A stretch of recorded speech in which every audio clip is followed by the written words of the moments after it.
Hallelujah. स्वागत है आप सबका मेरी भविष्यवाणियों की पुस्तक में। तो आइए हम आज के पवित्र वचन को पढ़ेंगे जो कि परमेश्वर के दास प्रेरित अंकुर यूसुफ नरूला जी के द्वारा लिखा गया है। परमेश्वर के सहकर्मी बने।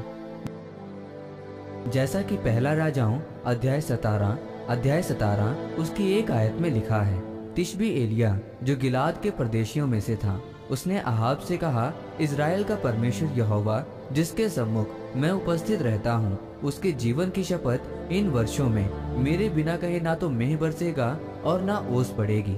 मेरे प्रियो, इस वचन के अनुसार एलिया परमेश्वर के साथ सहकर्मी था।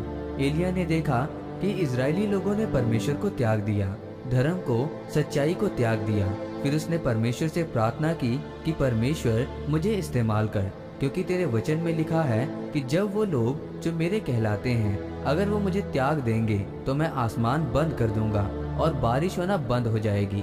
उसने इसीलिए ये प्रार्थना की ताकि इजरायली लोग परमेश्वर के वचन को पूरा होते हुए देखें और उसकी ओर मुड़ें। जब परमेश्वर ने आसमान बंद किया तो उसने राजा के पास जाकर कहा कि मेरे कहे बिना न बारिश आएगी और न ओस पड़ेगी।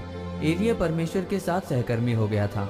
बाइबल कहती है कि परमेश्वर ने कहा, जब तू मेरा बोझ उठाएगा और सहकर्मी होगा तो मैं भी तेरा सहकर्मी होऊंगा। अब तू जा, करीत नामक नाले में चला जा, वहाँ का तू पानी पीना और मैं कौवों को आज्ञा दूंगा कि वो सुबह और शाम तुझे खिलाएंगे। अगर आप कौवों को देखें तो वो सुबह खाते हैं और दोपहर को खाते हैं, लेकिन परमेश्वर ने कौवों को एलिया के लिए शाम को खाना देने की आज्ञा दी ताकि वो शाम को भी भूखा ना रहे। आज मैं आपसे पूछता हूँ कि क्या आप परमेश्वर के सहकर्मी हैं? यदि आप परमेश्वर के सहकर्मी बन जाएं, तो परमेश्वर आपके सारे डर को खत्म कर देगा और असफलता आपके जीवन का हिस्सा ना होगी। लेकिन आज लोग इसलिए बीमारियों, परेशानियों और डिप्रेशन में हैं क्योंकि वो परमेश्वर के सहकर्मी नहीं हैं। याद रखें, परमेश्वर हमारा पति और हम उसकी पत्नियां हैं। हम उसके सहकर्मी हैं और जो कार्य परमेश्वर ने हमें इस धरती पर करने के लिए भेजा है उसे पूरा करते रहें। जब करीत का नाला भी सूख गया तो परमेश्वर ने कहा कि एलिया अब तू एक विधवा के पास जा। और जब वो उसके पास पहुंचा तो उसने विधवा को कहा कि जा पानी ले आ। तब वो धर्मी विधवा औरत पानी लेने चली गई। जब उसने कहा कि एक टुकड़ा रोटी भी ले आना, फिर उसने कहा, मेरे पास सिर्फ एक मुट्ठी मैदा और कुप्पी में तेल है जिसे मैं और मेरा बेटा रोटी खाकर मरने वाले हैं। तब एलिया ने कहा, तू चिंता मत कर, जो मैंने तुझसे कहा उसके कहने के अनुसार कर, न तो मैदा और न तेल कम होगा। फिर तब वो स्त्री और उसका घराना और एलिया तब तक खाते रहे जब तक अकाल खत्म नहीं हुआ। मेरे प्रियो, सारपत में बहुत सी विधवाएं थीं, लेकिन एलिया उस स्त्री के पास क्यों भेजा गया? क्योंकि परमेश्वर जानता था कि उस सूखे के समय कोई भी एलिया के वचन को मानने के लिए तैयार नहीं होगा। लेकिन परमेश्वर उस विधवा के दिल को जानता था।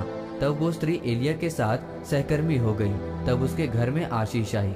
इसीलिए मेरे प्रियो, अगर आज आप भी परमेश्वर से बहुतायत की आशीषों को लेना चाहते हैं तो आज आपको परमेश्वर और उसके दासों के साथ सहकर्मी बनने की जरूरत है।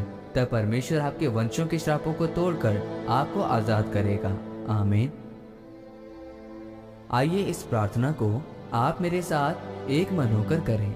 सर्वशक्तिमान परमेश्वर, इस वचन के लिए मैं आपका धन्यवाद करता हूँ।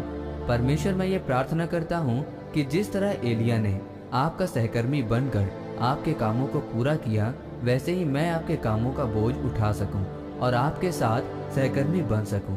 प्रभु यीशु मसीह के नाम में आमीन। परमेश्वर आप सबको आज के वचन के ऊपर मनन करने के द्वारा आशीषित करे। आमीन।